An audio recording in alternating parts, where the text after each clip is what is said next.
बिस्मिल्लाहिर्रहमानिर्रहीम।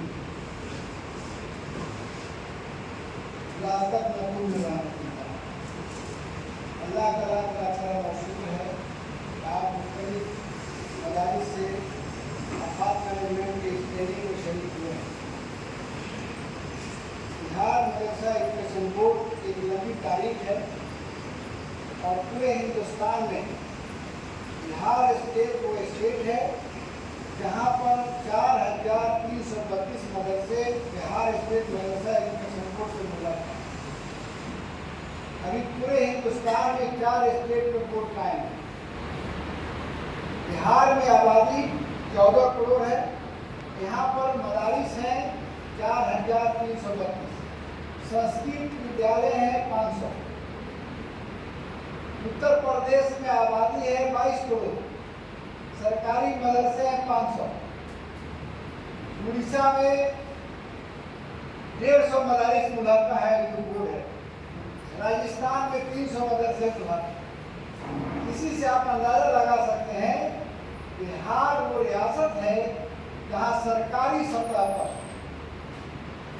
बोर्ड से 4,332 मदरसे मुलाक हैं और 2,000 मदरसों को पैसे दिए जा रहे हैं।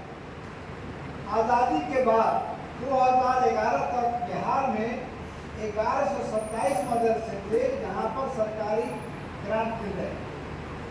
नीतीश कुमार वज़ीर-ए-आला बिहार ने जब बिहार का वज़ीर-ए-आला बने 2005 में, 2011 में उन्होंने 2459 मदरसों को एक मुश्त काबीने के फैसले के जरिए सरकारी ग्रांट के ज़ुमरे में शामिल करने का फैसला किया और उसके लिए काबीना से उस वक्त की सैलरी 10,000 के हिसाब से 108 करोड़ रुपये पास किए गए। उसमें शर्त लगा दी गई कि जो मदारिस 5 कट्ठा जमीन और 6 कमरे और असातिज़ा होंगे उनको ग्रांट दिए। उस वक्त 2013 तक 814 ऐसे मदारिस हुए जिन लोगों ने वो शर्त पूरी की, जिसके पास 6 कमरे और 5 कट्ठा जमीन और असातिज़ा, उनको ग्रांट सरकार ने दी। बाकी मदरसे वो शर्त पूरी नहीं कर सकते। अब इसके नतीजे में आज तक वो मदारिस भटक रहे हैं और ग्रांट के लिए कोशिश कर रहे हैं। अभी बिहार गवर्नमेंट ने एक लेटर जारी किया और जिसके नतीजे में फिर से इंक्वायरी हुई। अभी हाल के दिनों में बहुत सारे मदरसों ने वो शराइत पूरी कर ली और उसकी रिपोर्ट मदरसा बोर्ड को आ चुका है। आज मैंने फिर वज़ीर-ए-आला को एक लेटर लिख रहा हूँ कि जो शराइत पूरी कर रहे हैं उनको ग्रांट दिया जाए। इसलिए काबीने का फैसला है, कोई नई बात नहीं है। और इंशाअल्लाह वो सारे मदारिस जो शर्त पूरी करेंगे उनको ग्रांट जरूर मिलेगा इंशाअल्लाह। मैंने कुरान की आयत पढ़ी, ला तक़नतू मिन रहमतिल्लाह, मोमिन कभी नाउमीद नहीं होता। और सब्र करना एक इस्लाम में एक बहुत बड़ा हरबा दिया है अल्लाह ने सब्र का। और सब्र करने कौन करा? वस्बिर मा असाब। और उसके आगे अल्लाह ने क्या कहा? वज़ालिका मिन अज़्मिल उमूर। सब्र करो। और सब्र कौन करेगा? उलुल अज़्म लोग, हिम्मत वाले लोग सब्र करेंगे। हर आदमी को बस की बात नहीं सब्र। हालात आएगा तो तुरंत लोग गिड़गिड़ाने लगेंगे, लेकिन जो लोग उलुल अज़्म है, हिम्मत और अल्लाह पर भरोसा रखते हैं, तो हमेशा हर मसाइल पर सब्र के साथ खड़े, मजबूती के साथ। और वही लोग कामयाब। जो गिड़गिड़ाने लगा और जो रोने लगा वो तो दब जाएगा नहीं। और हिम्मत के साथ मोमिन हमेशा हमेशा हौसला के साथ मिला। इसलिए उसका मालिक अल्लाह है और इसका मालिक अल्लाह है। और अल्लाह क्या है? जिसने आसमान बना दिया, जमीन बना दिया, सूरज और चाँद बना दिया, अल्लाह। और बोलिए जिसका ये तमाम खालिक कायनात का पैदा करने वाले का मालिक के साथ जो होगा उसके काम रुके। अगर ईमान अल्लाह पर हो उसके काम जो मालिक है, पूरे संसार का मालिक, मौत और जिंदगी का मालिक, जमीन आसमान का मालिक, और उस साथी में हम लोग हैं। क्या कहा? अल्लाह का पार्टी के लोग हमेशा कामयाब, लेकिन हम पार्टी कमजोर बना लेंगे। मजबूत के साथ उस पार्टी में रहेंगे कभी हम नाउम्मीद नहीं हो सकते, कभी नाकामयाब। इसीलिए बिहार, और आज बहुत सारी बातें, अगर 100 एहसान कोई किया, अगर एक काम अगर उसे गलती हो या अपने मजबूरी के तहत को नहीं किया, अब वो मासूम क्या हो गया। ये है हमारी मोमिन जो है अभी आज के डेट में जो मोमिन लोग हैं वो इतने ही स्पष्ट करते हैं। अगर 100 एहसान आपके भलाई के लिए, आपके दीन के लिए, आपके दीन के इस्तेकाम के लिए काम किया, अगर मजबूरी में अगर एक भी कोई काम उसके मन के खिलाफ हो गया तो वो जानकर दुश्मन बन गया, हालांकि गलत है। अल्लाह ने कुरान में कहा लई शकरतुम लयज़ीदन्नकुम नहीं कफरतुम इन अज़ाबि लशदीद, अगर तुम शुक्र करोगे तो हम बढ़ा देंगे नेमतों को, और ना शुक्र करोगे तो सब अज़ाब मिलेगा। नीतीश कुमार का जहां तक ताल्लुक है, मैं क्यों उनके साथ इसलिए हूं कि मैंने बहुत करीब से नीतीश कुमार को देखा हूं, जाना, और अपने वक्त में बनने के बाद चेयरमैन मुझे बनाया, उन्होंने घर बुलाया, मैं पहले नहीं बुलाया, घर अपने बगल में बैठा के बनाया, और बनाने के बाद जो इज्जत दिया, सबसे पहले मैं जनवरी में बना चेयरमैन, 15 फरवरी को हमारी मीटिंग हुई सीएम के साथ, और 17 को रीजनल सेंटर की इफ्तिताह के लिए गए।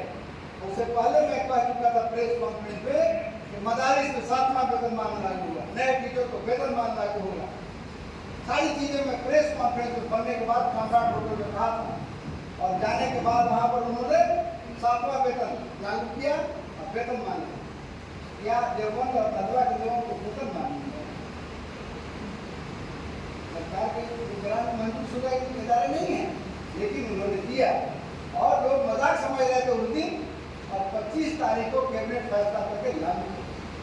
आज जो टीचर हमारे 30,000 पुराने पा रहे थे, आज 70,000 60,000 से भी पा, जो 10,000 पा रहे थे आज 30 से 40,000 पा रहे हैं। और मदरसों में नया निसाबी तालीम लागू हुआ, सरकारी पैसे से सिर्फ कुरान हदीस आप नहीं पढ़ा सकते, उसके साथ साथ 1 से 8 तक के सीआरटी और 9 12 में एनसीईआरटी भी लागू है।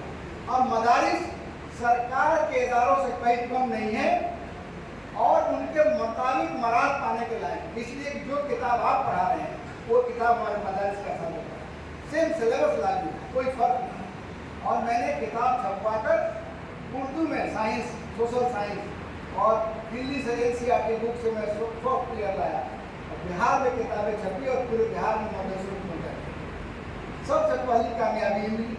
और जब 20 में चुनाव होने वाला था, उस सब पहले नीतीश जी ने मुझे बुलाया था, क्या कर दूँ, उनका पेंशन दे दीजिए मदरसों, और 15% इजाफा दे दीजिए, और 800 मदरसों, ये 2 तो मान लिए उसी वक्त कैबिनेट हो गया, और आज मदरसों में पेंशन के लिए सबके लिए था। लेकिन बाद में कुछ लोगों ने जाकर सरकार के यहाँ से तारीख गड़वा दिया गया, लेकिन कैबिनेट को फैसला पढ़िए, उसमें पेंशन सबके लिए मदरसों के लिए था, कहीं डेट नहीं थी। लेकिन हमारे स्वयं के आपके मदरसा के नेता लोग कहेंगे डेट नहीं दिया, जाके डायरेक्टर से डेट डलवा दिएगा, तो हमारे पुराने टीचर स्वागत है भाई, डेट कैबिनेट नहीं डाला, आप कौन होते हैं डालेंगे, तो हमारे पुराने मदरसे को छूटे। इसके लिए मैं भी लेटर लिख रहा हूँ कि हमारे पुराने मदारिस का साथ पेंशन दिया जाए, ग्रेच्युटी दिया जाए, लीव इनकैशमेंट दिया जाए। हुकूमत का फरमान है, हुक्म है कि जो 7वां वेतन पाएगा उसको तमाम मराद मिलेंगे जिसको, लेकिन हमारे असातिज़ को सिर्फ आपको डीए मिल रहा है, उनको इंक्रीमेंट नहीं मिल रहा, उनको मेडिकल नहीं मिल रहा, उनका हाउस रेंट नहीं मिल रहा। आज मैं लेटर लिख रहा हूँ और बयान भी दे रहा हूँ कि ये सरबराह हमारे मदारिस के दीजिए, पढ़ाई जा रही किताबें हमारे असातिज़ भी पढ़ा रहे, और हिंदुस्तान के आइन की 15 दफ़ा में मजहब के नाम पर, लैंग्वेज के नाम पर डिस्क्रिमिनेशन नहीं कर सकते।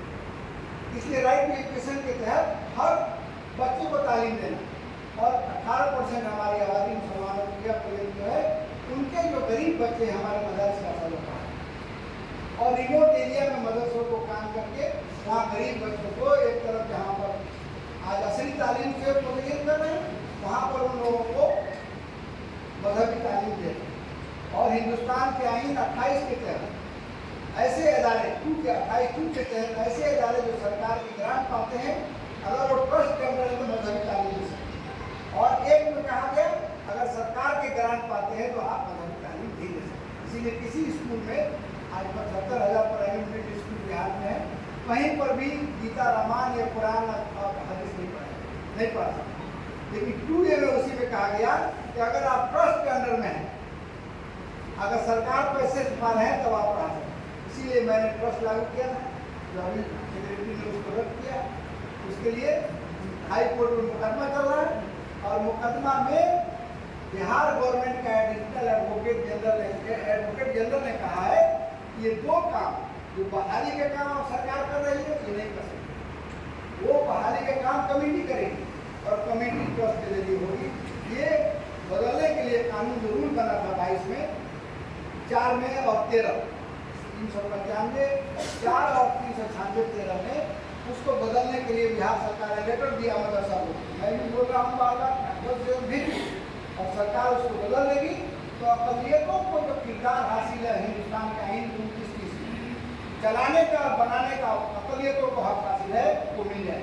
तो बहाली आपको मर्जी के मुताबिक, नहीं तो जितने देवबंद नदवा और इससे रहने के लोग काम कर रहे थे, अब आइंदा अगर सरकार को ऊपर से बहाली करेगी तो इसलिए बातों को लोग नहीं समझ रहे हैं क्या है। और कमेटी अगर सरकार बनाने लगी तो अख्तियार उसका हो जाएगा, अक़लियती किरदार बाकी नहीं है। इसीलिए ये बुनियादी चीज़ें मैं उसके लिए लड़ाई लड़ रहा हूँ इंशाल्लाह, और उसमें कामयाबी। दूसरी बात, नीतीश कुमार वगैरह बिहार में अक़लियतों के फलाह के लिए जो काम किया 70 साल हुकूमत ने नहीं किया। आज पूरे बिहार में 52 हॉस्टल बनाए गए हैं, जिसमें अक़लियत के गरीब बच्चे पढ़ रहे हैं, रह रहे हैं जाकर, और उनको 1,000 रुपया और 15 दिन लगाए दिया। सरकार ने मदरसों में राइट टू एजुकेशन एक्ट के तहत मिड डे मील, साइकिल, पोशाक स्टाइपेंड लागू किया, सेम स्कूल के तहत। अगर आपने यूडीएस हासिल किया है तो ऐसे मदारिस जिसको पैसे नहीं मिल रहे हैं, उन लोगों को भी सारी सहूलतें दी जाए, मिड डे मील, साइकिल, पोशाक। और हौसला अफजाई की रकम जो फौकानिया बच्चे पास करेंगे उसको 10,000, जो मौलवी बच्चे पास करेंगे 15,000 दिए। इस तरह से पहले क्या था, पहले सिर्फ मैट्रिक में 6 लाख बच्चे फॉर्म भरते थे, इंटर में 6-7 लाख बच्चे फॉर्म भरते थे। अभी 15 लाख बच्चे मैट्रिक में फॉर्म भर रहे हैं और 15-16 लाख बच्चे इंटर में भर रहे हैं, जिसमें काफ़ी तादाद में मुस्लिम बच्चे शामिल। वहाँ पर मदरसे में पढ़िए रहे वहाँ भी, और इसमें फर्स्ट करने वाले मैट्रिक में 10,000 और इंटर में तालिबात जो फर्स्ट के लिए 15,000 दिए। इस तरह से तालीम के मामले में बहुत बड़ा इनकलाब आया है। और आज़ादी के बाद ये मदरसे जितने हैं, सब हमारे लोग, जो कमेटी के लोग, हमारे उलमाए कराम चंदा मांगकर बिल्डिंग बनाते हैं। अभी नीतीश कुमार जी ने कहा कि सभी मदारिस में मदरसा इस्तेहकाम योजना लागू किया है, और बहुत सारे मदरसों में तामीर का काम चल रहा है। और जो बचे हुए हैं उनको 2-3 चीज़ करना है, एक कमेटी से रिजर्वेशन पास करना है, और दूसरा ये है कि उन लोगों को एक LPC सर्टिफिकेट लेना है जमीन, और क्या रूम कितने बनाने हैं, लाइब्रेरी बनानी है, लैट्रिन बाथरूम बनाना है, एक रिजर्वेशन पास करके हर डिस्ट्रिक्ट में डिस्ट्रिक्ट वेलफेयर ऑफिसर करवा लीजिए। इंशाअल्लाह तमाम मदरसों में सरकार बिल्डिंग बनाएगी। दूसरा वक़्त का जहाँ तक ताल्लुक है, बहुत से लोग वक़्त के लिए पूरा वावेला मचा दिया है, पूरा मस्जिद मदरसा ले लेगा, फलाना ले लेगा। वक़्त के हिफाजत जो नीतीश कुमार ने किया है, आज तक आज़ादी के बाद किसी ने नहीं किया। मैं बाकी द्वार कर रहा हूँ, सवाल कीजिए कैसे? 9,000 कब्रिस्तानों को जमीन का कागज दुरुस्त करके, खाता खेसरा दुरुस्त करके घेरवा दिया। अब क्या आज़ादी के बाद और आज़ादी के 100 साल 1000 साल तक कोई जाएगा क्या? वहाँ कोई नहीं जा सकता है किसी कब्रिस्तान में छू सकते। इसलिए सरकार ने DM से सब वेरीफाई कराया है कि खाता खेसरा कब्रिस्तान का है, और उसको घेराबंदी कराया। और जितने वक्त की जमीन बंजर पड़े हुए थे, बेकार पड़े हुए थे, हर जिलों में मल्टी स्टोरी बिल्डिंग बनाए जा रहे हैं, जिसमें शादी ब्याह कर सकते हैं, मीटिंग कर सकते हैं, ऑफिस खोल सकते हैं। मैक्सिमम जिलों में बन चुका है। और पटना में जो आपका ह्यूमन इस्लामिक हॉल देखिए, उस पर कितनी शानदार बिल्डिंग बनी। इस तरह वक्त की जमीन जहाँ जहाँ थी, उसके बाद जहाँ पर 5 एकड़ जमीन वक्त थी, वहाँ पर रिहायशी स्कूल बनाए जा रहे हैं। आपके बच्चे बच्चियाँ 200 की तादाद में वहाँ रह कर पढ़ेंगी, खाना पीनी, कपड़ा पीनी, पढ़ाई पीनी, सब 3 जिला में बन चुका है। 7 जिला में काम शुरू हो गया है, और पूरे बिहार में हर जिला में अपने बच्चे बच्चियों के लिए रह कर पढ़ने का। हर में तो बहुत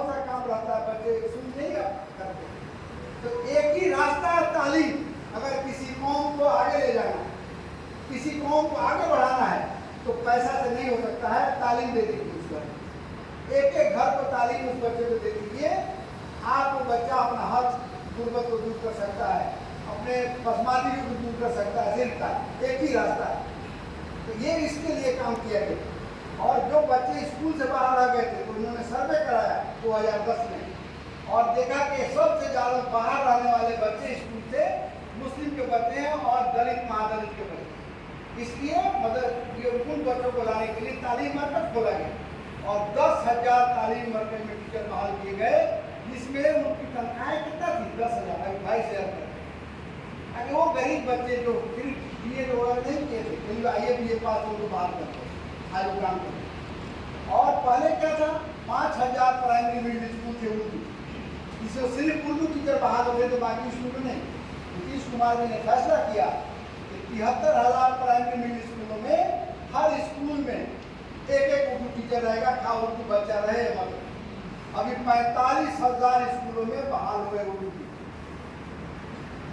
अब बोलिए कहाँ 5,000 और सब स्कूल में बहाल होंगे जहाँ बाकी है। पहले 3,000 पर सेकेंडरी इंटर स्कूल, अभी 8,500 सेकेंडरी इंटर स्कूल है, 5,000 स्कूलों में उर्दू टीचर बहाल हुए, बाकी स्कूलों में बहाल हुए। और अभी मदरसे में जो हमारे टीचर काम कर रहे हैं 2,000, इनकी तनख्वाह पर 5 अरब सरकार का खर्चा है। कभी देखा है? 5 अरब रुपया पर तनख्वाह पर लग रहा है। और 1,300 ये 1,637 मदरसों को जिस दिन दिया जाएगा तो 6 अरब उस पर लगेगा, तो 11 अरब रुपया मदरसों में खर्च होगा। उर्दू के लिए बिहार में सेकेंड लैंग्वेज नीतीश कुमार जी के लिए जगन्नाथ मिश्रा जी ने 80 में सेकेंड लैंग्वेज का दर्जा दिया। उस वक्त देखते थे 400 अमले की तकरीर, जिसमें उर्दू ट्रांसलेटर असिस्टेंट ट्रांसलेटर बहाल हुए। अभी नीतीश कुमार जी ने 1653 जो पोस्ट चिंतन किया और उसमें बहालियाँ अभी 1000 के करीब हुई है आपको। और उसके बाद से उसी दिन जिस दिन तक करोड़नामा तकसीम किया जाता है, किसी को दूना करो, 3306 कर दिया गया। और इस पर खर्च कितना होगा? 2 अरब।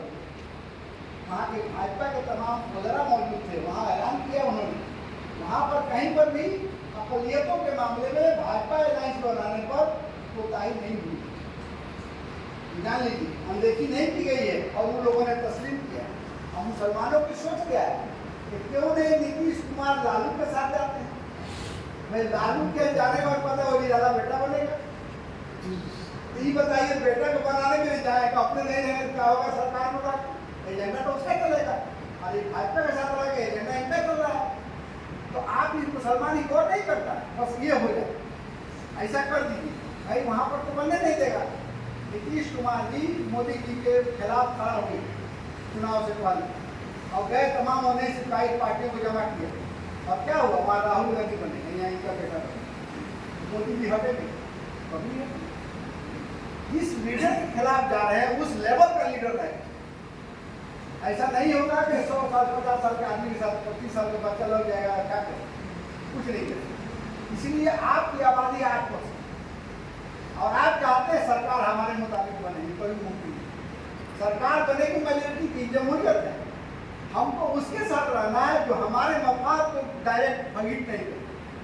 मदारिस को मत छुए, मसाजिद को नहीं छुए, उलमा को मत छुए, तो किसी के साथ रहने क्या मतलब? हमारा नुकसान होगा, हम नहीं, हमारी तहफ़्फ़ुज़ होगा। आज मदारिस पे जो सीना तान के हमारा उलमा रहा है, कोई बोला है क्या? 20 साल दौर हुकूमत भाजपा अलायंस में कोई मदारिस को टच किया है क्या? खानकाहों को टच किया है क्या? उलमा को बोला है क्या? मसाजिद को बोला है क्या? किसी की हिम्मत नहीं बोल सकती। उन्होंने कह दिया कि नीतीश कुमार मजबूरी में अलायंस में किसी के साथ रहेंगे, लेकिन सेकुलर किरदार रहेगा। और आज देखिए मदारिस को, ये डिजास्टर मैनेजमेंट प्रोग्राम पूरे हिंदुस्तान में, बिहार में चल रहा है।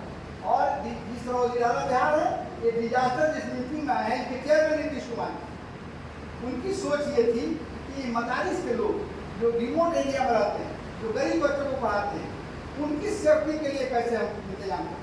तो मैं चेयरमैन बना, आदमी आया वहाँ डिजास्टर मैनेजमेंट मैडम आई और लोग आए, हमने अलाउ किया, गाड़ी कराई थी। आज आपको बुलाकर मेहमान की तरह से 2 दिन रहने का, खाने का, आने जाने का देने का इंतजाम किया गया। इस तरह किसी जगह नहीं है, वहीं लोकल ट्रेनिंग आपको बुलाया जाए ताकि आप दबे टुकड़े, आप कमज़ोर हैं, वहाँ तक ट्रेनिंग नहीं पहुँच सकती है, तो आपको अगर हम खबर कर देंगे तो आप अभी जो हालात आएंगे जितना 2 दिन में आपने ट्रेनिंग लिया अफाक मैनेजमेंट और जितनी जानकारी ले ली, इससे आप बचने की कोशिश कीजिए। अगर अभी किसी का हाथ टूट गया तो अचानक गया तुरंत इसको दाबो, इसको बांधो, नहीं तो ऐसे लटका के ले जाएगा तो और हड्डी दूर हो गई, नहीं होगा। इस जानकारी जो है और इल्म को हासिल करना अब यस कभी याद रखो ना, बल्ले ने लाया इल्म वाला और बेइल्म वाला बराबर अल्लाह ने कुरान में कहा दिया। तो जो इल्म और इल्म क्या है, हम लोग कुरान का इल्म हासिल करते हैं, हदीस का इल्म हासिल करते हैं। ऐसा आफाकी इल्म है कि अगर इसके बगैर कोई समझ ले के पढ़ लिया नहीं पढ़। इसलिए कि जितना साइंस पढ़ते हैं ये जमीन के ऊपर, आसमान के नीचे, और कुरान जमीन के नीचे और आसमान के ऊपर और क्या होने वाला वो जानता है। और ये मजदूर के इल्म आप हासिल कर रहे हैं, ये हुनर है। इस हुनर के जरिए रोजी हासिल कर। जैसे क्या है, मुसलमान आज हम लेने वाले हैं, हम देने वाले हैं। कैसे? आप जितना चीज इस्तेमाल अभी कर रहे हैं, आप इलेक्ट्रिक इस्तेमाल कर रहे हैं, इसको बनाने में क्या हिस्सेदारी है, पंखा इस्तेमाल करने बनाने में कितना हिस्सेदारी है, टीवी फ्रिज इस्तेमाल करें कितना हिस्सेदारी है। आप सिर्फ इस्तेमाल करने वाले हैं, इस्तेमाल करने वाले कोई नहीं पूछता है। इस्तेमाल करने के लिए चीज बनाता है उसको, उस लायक हमें बनना है, अपने बच्चों को बनाना है, तब जाकर हम इस दुनिया में हमारी स्थिति। इसलिए का कोई इल्म रखते हैं जो आफाकी इल्म है। कुरान के इल्म के बगैर कोई भी आगे नहीं होती। आफाकी इल्म है, उसमें वो बातें बताई गई है जो कहीं पर कहीं किताब नहीं, वो किताब। लेकिन आप दुनिया का हुनर नहीं जानते। आप देखिए जितने अंबिया कराम है, दाऊद अलैहिस्सलाम, इदरीस अलैहिस्सलाम, सब हुनरमंद थे। हुनर, आज मुसलमान हुनर से बेहुनर हो, हमें हुनरमंद बनना है। और समाज में हम लोगों की सोच क्या हो गई, हम सोच हो गए मुसलमान हो गए तो काफिर और मुस्लिम से अलग नहीं। अल्लाह ने कुरान के 5 टाइम नमाज हम पढ़ते हैं 5 वक्त, और उसमें पहली सूरह की आयत जो पढ़ते हैं सूरह फातिहा, अल्लाह ने क्या कहा, अल्हम्दुलिल्लाह रब्बिल आलमीन। अल्लाह ने कहा हम सारे जहान का रब हैं, रब्बुल मुस्लिमीन नहीं कहा है। हम मुसलमानों का सब का रब है, भले वो माने अपना। ये सोच बदलना है कि इस दुनिया में इतने मखलूक है, मोहब्बत से रहे। वो सोचे हम नहीं सोचे, हम अल्लाह वाले। हमने दुनिया को देखा और आखिरत को भी देखा, इसलिए हमारा कोई अमल ऐसे नहीं होगा, तफरीक होगा, नफरत होगी नहीं। हम ठीक रहेंगे इंशाअल्लाह, वो खुश हो जाए।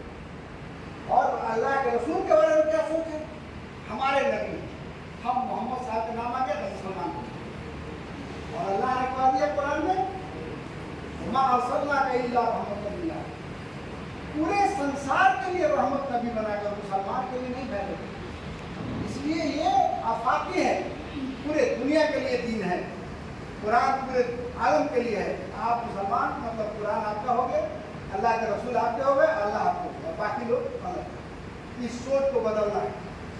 अल्लाह भले कोई माने मत बनाए, नहीं 100 साल के बाद मानेगा, लेकिन अल्लाह रब है, रब्बुल आलमीन, सबका रब है। और अल्लाह के रसूल सारे जहान के लिए रहमत बनाकर भेजे गए हैं। इस मोमिन इस शान से रहेगा, इस सोच के साथ। आप नफरत कीजिए, हम तो आपको दिल नहीं बदल सकते, लेकिन मैं सबका बना। और आज की यह सोच है, मुसलमान सोचता है कि दाढ़ी रख लिया, नमाज पढ़ लिया, रोजा कर लिया, हज कर लिया, लेकिन सबसे बेहतर नहीं। अल्लाह के रसूल सल्लल्लाहु अलैहि वसल्लम ने क्या कहा, सबसे ये नमाज रोजा कर पैदा हमें करना है, ये ऐसा नहीं है। माँ खलक़तुल जिन्न वल इंसा इल्ला लियअबुदून, पैदा किया आप जिन्नात इंसान क्यों, इबादत, वो जिम्मेदारी है। ये कोई कमाल आपका नहीं है, पैदा हुए करना है, नहीं करते हैं तो आप मुजरिम हैं। लेकिन इंसान बेहतर के बारे में अल्लाह के नबी सल्लल्लाहु अलैहि वसल्लम ने मेयार तय कर दिया। सबसे बेहतर इंसान कौन है, खैरुन नास वअनफुहुन नास। इंसान नफा के लिए, भलाई के लिए अगर काम करे वो बेहतर। नमाज पढ़ने से किसको फायदा होता है, रोजा करने से किसको होता है, हज करने से किसको होता है, आपको फायदा। आपका तस्कीर नफ्स होता है, आप मुत्तकी बनते, उसके बगल वाले का क्या, गाँव वाले का क्या मिला, समाज वाले का क्या मिला। आप जो भलाई का काम करें, अभी नीतीश कुमार ने ये डिजास्टर मैनेजमेंट 1 नंबर अपने में रखे हुए हैं, ये डिपार्टमेंट के पदाधिकारी के चेयरमैन है, और ये सारे लोग उसके अंडर में डायरेक्ट अलग बनाए। हम देखेंगे सही हो रहा है, लोगों को कैसे बचाएगा, कोशिश करना है। अल्लाह ने कहा कुरान में, अंदर से इंसान ही लगा इंसान के कोशिश करेंगे, बाकी काम कर ला के जो रिजल्ट रहता है वही तकलीफ। ये नहीं कि घर में बैठ जाइए, धान का मौसम है, रोपनी किया जा रहा है और मत खेत में रोपी और कहिएगा अल्लाह ताला दे देगा तो दे देगा, कभी नहीं।